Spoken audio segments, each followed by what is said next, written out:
السلام علیکم ورحمۃ اللہ وبرکاتہ۔ بسم اللہ الرحمن الرحیم۔ واقیموا الصلاۃ وآتوا الزکاۃ۔ وقال اللہ تعالی الذین ينفقون اموالهم سرا وعلانیۃ فلهم اجرهم عند ربهم۔ صدق اللہ العظیم۔ سیرت نبوی صلی اللہ علیہ وسلم اور زکوٰۃ کو ہم اب آخری مرحلوں میں لے چکے ہیں کہ وہ اللہ کا حکم ہے، وہ عبادت ہے، وہ اخوت ہے، وہ میثاق ہے، وہ معاشی بہتری ہے، معاشی ترقی ہے، مال کی طہارت ہے، دل کا تزکیہ ہے، اور اسی سلسلے میں کہ یہ اللہ تعالیٰ کی عبادت سمجھ کر، اس کا حکم سمجھ کر پورا کرنا ہے، اور پورا حساب کر کے اس میں سے جو حصہ بنتا ہے وہ نکال کر اپنے،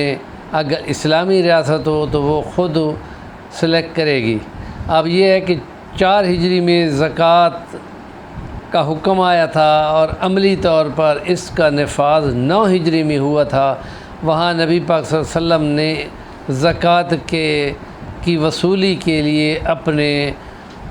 کلیکٹر وہ مختلف علاقوں میں بھیجے تھے،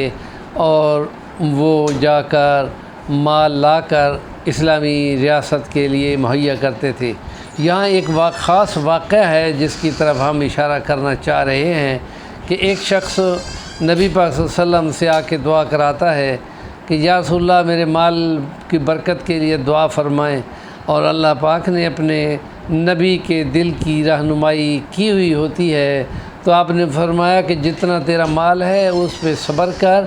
اور اس پہ قناعت کر اور اللہ تعالیٰ سے خیر عافیت مانگتا رہے۔ انہوں نے کہا نہیں یا رسول اللہ میرے لیے ضرور دعا کرو کہ میرے مال میں، میرے ریوڑ میں، میری بکریوں اونٹوں میں برکت آ جائے۔ تو جب اس نے اصرار کیا تو آپ نے فرمایا لاؤ بھائی سب دعا کرو، اور آپ نے ہاتھ اٹھا دیے اور فرمایا اچھا ٹھیک ہے۔ پھر اس کے مال میں برکت شروع ہوئی اور وہ مال بڑھتا گیا یہاں تک کہ اس کو مدینے میں رہنا مشکل ہو گیا،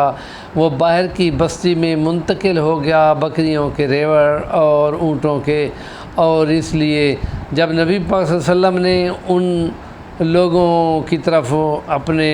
تحصیلدار بھیجے کہ زکوٰۃ وصول کر لائیں، تو اس شخص نے پس و پیش کی اور مختلف طریقے اختیار کیے، تو آپ کو بتایا گیا کہ یا رسول اللہ وہ تو سیدھے طریقے سے زکوٰۃ ادا نہیں کر رہا، تو آپ نے فرمایا اچھا ٹھیک ہے۔ اور پھر وہ کچھ عرصے کے بعد خود زکوٰۃ وغیرہ لے کے آیا، تو نبی پاک صلی اللہ علیہ وسلم نے نہ اسے بات کی نہ اس کی زکوٰۃ وصول کی، وہ ایسے ہی اصرار کرتا رہا اور پھر واپس چلا گیا۔ اور پھر حضرت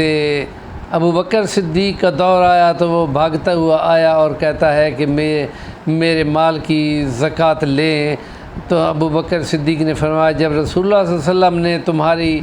زکوٰۃ کو وصول نہیں کیا تو ہم کون ہوتے ہیں زکوٰۃ وصول کرنے والے۔ اور پھر انہوں نے بھی گویا کہ اس کی زکوٰۃ نہیں لی، اور پھر حضرت عمر فاروق کا دور آیا تو وہ پھر بھاگا آیا اور کہ میری زکوٰۃ وصول کریں، تو انہوں نے فرمایا کہ نبی پاک نے وصول نہیں کی، ابو بکر صدیق نے وصول نہیں کی، میں کون ہوتا ہوں ان سے بڑھنے والا کہ میں تمہاری زکوٰۃ وصول کر لوں۔ اور اس کی زکوٰۃ وصول نہیں کی، اور پھر وہ حسرت کرتا رہا اور حسرت کرتے کرتے ہی مر گیا۔ تو یہ جو اللہ کے احکام ہیں ان کی قبولیت کی فکر مندی بھی ایمان کا حصہ ہونا چاہیے، اور اس کو نہ ٹیکس سمجھنا چاہیے نہ اس کو بوجھ نہ سمجھنا چاہیے۔ سب کچھ خدا نے دیا ہے، خدا کا ہی ہے، اگر وہ تھوڑا سا حصہ مانگتا ہے تو بڑی محبت اور عقیدت سے اگر اس کو ادا کر دیا جائے تو ضرور برکت آئے گی، کیونکہ نبی پاک نے فرمایا کہ مال کی زکوٰۃ ادا کر کے اپنے مالوں کی حفاظت کرو۔ تو گویا